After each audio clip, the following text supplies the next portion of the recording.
બાલાસિનોરના બોડોલી ગ્રામ પંચાયતની જમિયતપુરા ગામની સીમમાં આવેલ પ્રાઇવેટ કંપનીની ડમ્પિંગ સાઇટ કાર્યરત છે। આ સાઇટમાં ઝેરી કેમિકલ અને વેસ્ટ ઘન કચરો નાખવામાં આવે છે। તેનાથી ભૂગર્ભ જળ દૂષિત થયેલા હોવાથી હાલ સિંચાઈના કૂવાઓમાં કેમિકલવાળા પાણીની અસર જોવા મળે છે। કૂવાનું પાણી જીવન જરૂરિયાત માટે ઉપયોગમાં લઈ શકાય તેમ નથી અને આ અંગે વારંવાર મૌખિક તેમજ લેખિત રજૂઆતો તંત્રને કરવા છતાં કોઈ કાર્યવાહી થયેલ નથી। આ અંગે યોગ્ય કાર્યવાહી કરી આ સાઇટ કાયમી ધોરણે બંધ કરવી અને જો આ સાઇટ કાયમી ધોરણે બંધ કરવામાં નહીં આવે તો આવનાર સમયમાં લોકસભાની ચૂંટણીનો બહિષ્કાર કરીશું તેવી રહીશો દ્વારા ચીમકી ઉચ્ચારવામાં આવી હતી।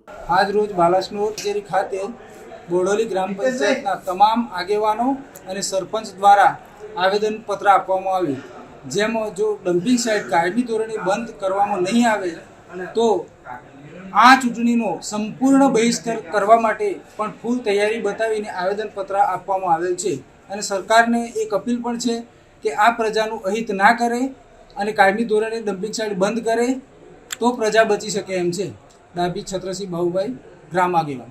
પરમાર અજીતસિંહ અભયસિંહ, ગ્રામ પંચાયત બોડેલી, સરપંચના પ્રતિનિધિ।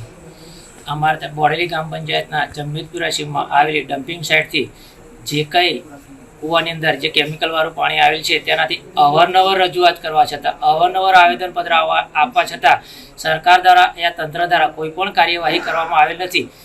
જો આ ડમ્પિંગ સાઇટ કાયમી ધોરણે બંધ કરવામાં નહીં આવે તો અગાઉ આવનારી લોકસભાની ચૂંટણીમાં અમે ગ્રામજનો દ્વારા તથા સરપંચના લેટરપેડ દ્વારા, ગ્રામજનોના લેટર લિખિત દ્વારા પ્રાંત સાહેબને આવેદનપત્ર આપેલ છે અને આજ દિન સુધી જો કોઈ પણ કાર્યવાહી તાત્કાલિક ધોરણે જો એને બંધ કરવામાં નહીં આવે તો અમે ચૂંટણીનો સંપૂર્ણપણે બહિષ્કાર કરીશું અને આવનારા સમયમાં જો આજુબાજુની પંચાયતોને પણ કહીશું એ પણ ચૂંટણીનો બહિષ્કાર કરશે।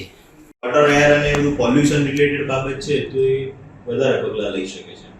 હું થર્ડ પાર્ટી ઇન્સ્પેક્શન પછી કલેક્ટરને રિપોર્ટ કરી શકું અને કલેક્ટર છે એ શું કહેવાય આપણે જીપીસીબી બોર્ડ ગાંધીનગરને રિપોર્ટ કરી શકે, બરાબર છે। એટલે આ પ્રોસેસ થાય। ઓકે, હવે આપણે થર્ડ પાર્ટી ઇન્સ્પેક્શનનું લખેલું હતું જીપીસીબીને, બરાબર છે, એમને ના કરાયું, પછી તમારા દ્વારા આવ્યું, પછી હવે આપણે લખ્યું છે